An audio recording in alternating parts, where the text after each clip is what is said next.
કોઈ એક શહેરના રેલવે સ્ટેશન પર એક ભિખારી રહેતો હતો. તે ત્યાં આવતી જતી ટ્રેનોમાં બેઠેલા મુસાફરો પાસેથી ભીખ માંગીને પોતાનું પેટ ભરતો હતો. એક દિવસ જ્યારે તે ભીખ માંગી રહ્યો હતો, ત્યારે તેને સૂટ-બૂટ પહેરેલો એક ઊંચો માણસ દેખાયો. તેણે વિચાર્યું કે આ માણસ ખૂબ પૈસાદાર લાગે છે. આની પાસે ભીખ માંગવાથી તે મને ચોક્કસ સારા પૈસા આપશે. તે પેલા ઊંચા માણસ પાસે ભીખ માંગવા ગયો. ભિખારીને જોઈને પેલા ઊંચા માણસે કહ્યું, "તું હંમેશા માંગતો જ રહે છે. શું ક્યારેય કોઈને કંઈ આપે છે?" ભિખારી બોલ્યો, "સાહેબ, હું તો ભિખારી છું. હંમેશા લોકો પાસે માંગતો જ રહું છું. મારી એવી હેસિયત ક્યાં છે કે હું કોઈને કંઈ આપી શકું?"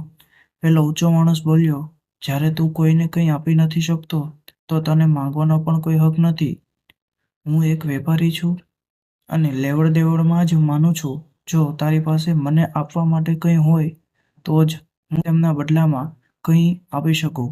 આટલું કહીને તે માણસ ટ્રેનમાં બેસી જતો રહ્યો. અહીં ભિખારી તેની કહેલી વાત પર વિચાર કરવા લાગ્યો. પેલા ઊંચા માણસની વાત ભિખારીના દિલમાં ઉતરી ગઈ. તે વિચારવા લાગ્યો કે કદાચ મને ભીખમાં વધારે પૈસા એટલે જ નથી મળતા કારણ કે હું તેના બદલામાં કોઈને કંઈ આપી શકતો નથી. પણ હું તો ભિખારી છું, કોઈને કંઈ આપવા લાયક પણ નથી. પણ ક્યાં સુધી હું લોકોને કંઈ આપ્યા વગર માત્ર માંગતો જ રહીશ? ઘણું વિચાર્યા બાદ ભિખારીએ નક્કી કર્યું કે જે પણ વ્યક્તિ મને ભીખ આપશે, તેના બદલામાં તે પણ તે વ્યક્તિને કંઈક જરૂર આપશે. પણ હવે તેના મગજમાં પ્રશ્ન હતો કે તે પોતે ભિખારી છે, તો ભીખના બદલામાં બીજાને શું હું આપી શકું? આ વાત વિચારવા બે દિવસ વીતી ગયા, પણ તેને કોઈ જવાબ મળ્યો નહીં. ત્રીજા દિવસે જ્યારે સ્ટેશન પાસે બેઠો હતો, ત્યારે તેની નજર સ્ટેશનની આસપાસ છોડ પર ખીલેલા ફૂલો પર પડી. તેણે વિચાર્યું કે હું ભીખના બદલામાં લોકોને ફૂલ કેમ ન આપું? અને તેનો આ વિચાર ગમ્યો અને તેણે ત્યાંથી થોડા ફૂલ તોડી લીધા.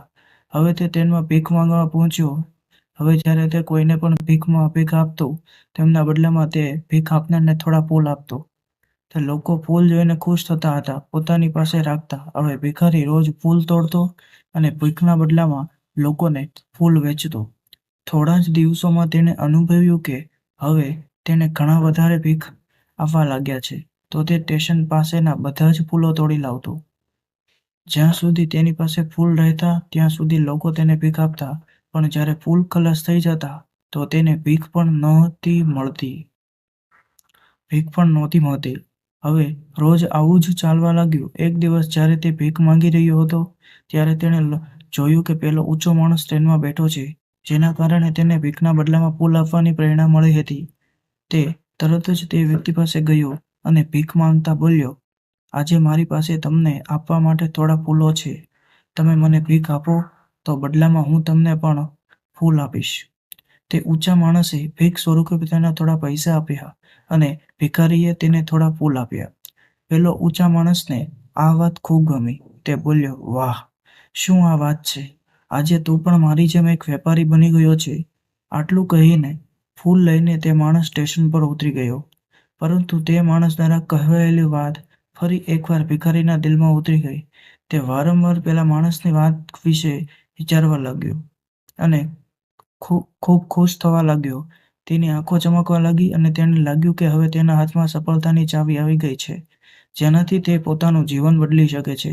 તે તરત ટ્રેનમાંથી નીચે ઉતર્યો અને ઉત્સાહમાં આવીને આકાશ તરફ જોઈને જોરથી બોલ્યો, "હું ભિખારી નથી. હું તો એક વેપારી છું અને હું પણ અમીર બની શકું છું." લોકોને તેને જોયો તો વિચાર કે કદાચ આ ભિખારી પાગલ થઈ ગયો છે. અને બીજા દિવસથી તે ભિખારી તે સ્ટેશન પર ક્યારેય દેખાયો જ નહીં. પરંતુ 6 મહિના પછી એ જ સ્ટેશન પર બે વ્યક્તિ સૂટ-બૂટ પહેરીને મુસાફરી કરી રહ્યા હતા. બંનેએ એકબીજાને જોયા તો તેમાંથી એકબીજા સાથે હાથ મિલાવ્યો અને કહ્યું, "શું તમે મને ઓળખ્યો?" બીજા વ્યક્તિએ કહ્યું, "ના, કારણ કે મારો ખ્યાલ મુજબ આપણે પહેલીવાર મળ્યા છીએ." પહેલા વ્યક્તિએ કહ્યું, "ના, યાદ કરો, આપણે પહેલીવાર નહીં પણ ત્રીજી વાર મળી રહ્યા છીએ." બીજા વ્યક્તિએ કહ્યું, "મને યાદ જ નથી. આપણે પહેલા 2 વાર ક્યારે મળ્યા હતા?" હવે પેલો વ્યક્તિ હસ્યો અને બોલ્યો, આપણે પહેલા પણ 2 વાર આ જ ટ્રેનમાં મળ્યા હતા. હું એ જ ભિખારી છું કે જેને તમે પહેલી મુલાકાતમાં કહ્યું હતું કે મારે જીવનમાં શું કરવું જોઈએ અને બીજી મુલાકાતમાં જણાવ્યું કે હું હકીકતમાં કોણ છું.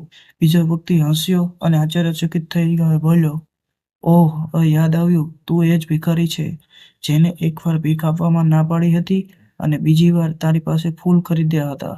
પણ આજે તું સૂટ-બૂટમાં ક્યાં જઈ રહ્યો છે અને આજકાલ તું શું કરે છે?" ત્યારે આ વ્યક્તિ બોલ્યો, "હા, હું એ જ ભિખારી છું, પરંતુ આજે હું ફૂલોનો બહુ મોટો વેપારી છું અને વેપારના કામથી જ બીજા શહેરમાં જઈ રહ્યો છું." થોડી વાર પછી તે ફરીથી બોલ્યો, "તમે મને પહેલી મુલાકાતમાં કુદરતનો એક નિયમ જણાવ્યો હતો કે આપણે ત્યારે જ કંઈક મળે છે જ્યારે આપણે કંઈક આપીએ છીએ. લેવડ-દેવડનો આ નિયમ ખરેખર કામ કરે છે. મેં આ બહુ સારી રીતે અનુભવ્યું અને હું ખુદને હંમેશા ભિખારી જ સમજતો રહ્યો. તેનાથી ઉપર હું ઉઠીને ક્યારેય વિચાર્યું જ નહીં. જ્યારે બીજી વાર આપણી મુલાકાત થઈ ત્યારે તમે મને કહ્યું કે હું એક વેપારી બની ચૂક્યો છું. ત્યારે હું સમજી ગયો હતો કે હું હકીકતમાં ભિખારી નહીં પણ વેપારી છું. મેં સમજી લીધું કે લોકો મને આટલી ભીખ કેમ આપી રહ્યા હતા, કારણ કે તેઓ મને ભીખ નહોતા આપતા, મને મારા ફૂલોની કિંમત ચૂકવી રહ્યા હતા. બધા લોકો મારા પાસે ફૂલ ખરીદી રહ્યા હતા કારણ કે એનાથી સસ્તા ફૂલો તેમને ક્યાંય મળતા નહોતા. હું લોકોના નજરમાં એક નાનો વેપારી હતો, પણ હું મારી નજરમાં એક વેપારી જ રહ્યો. તમારા કહેવાથી મને સમજાયું કે હું એક નાનો વેપારી છું. મેં ટ્રેનમાં ફૂલો વેચી જે પૈસા ભેગા કર્યા હતા તેનાથી ઘણા બધા ફૂલ ખરીદ્યા અને ફૂલોનો વેપારી બની ગયો. અહીંના લોકો ફૂલ બહુ જ ગમે છે અને તેમની એક જ પસંદ છે. મેં આજે ફૂલોનો બહુ મોટો વેપારી બનાવી દીધો. બંને વેપારીઓ હવે ખુશ હતા અને સ્ટેશન આવતા જ ઉતર્યા અને પોતાના વેપારની વાતો કરતા આગળ વધી ગયા. મિત્રો, આ વાર્તા પરથી આપણને ઘણું શીખવા મળે છે કે વાર્તામાં પહેલો વેપારી આપલે ના નિયમ સારી રીતે જાણતો હતો. દુનિયાના તમામ મોટા વેપારીઓ જીવનના આ જ નિયમનો ઉપયોગ કરીને સફળ થયા છે. આ ફોર્મ્યુલા તેણે ભિખારીને પણ બતાવી અને ભિખારીએ કુદરતી નિયમ અપનાવી લીધો. તેને અસરના આ જીવનના સ્પષ્ટ દેખાવા લાગ્યા. તેણે પોતાની વિચારસરણી બદલી અને તેની જિંદગી બદલાઈ ગઈ. આ વાર્તા આપણને શીખવે છે કે જો આપણે આપણી વિચારસરણી બદલી નાખીએ તો કંઈક પણ મેળવી શકાય. જો આપણે ખુદને નાના સમજતા રહીશું તો હંમેશા નાના જ રહીશું. મોટા બનવા આપણે વિચારસરણી બદલવી પડશે અને પોતાના વિશે મોટું વિચારવું પડશે. વાર્તાનો સાર એ જ છે કે સફળતા તમારી વિચારસરણીમાં છુપાયેલી છે. ખુદનું આત્મસન્માન જગાડો, તમારી વિચારસરણી મોટી કરો અને જુઓ કે તમે કેવી રીતે સફળતાના શિખરે પહોંચી જાઓ છો.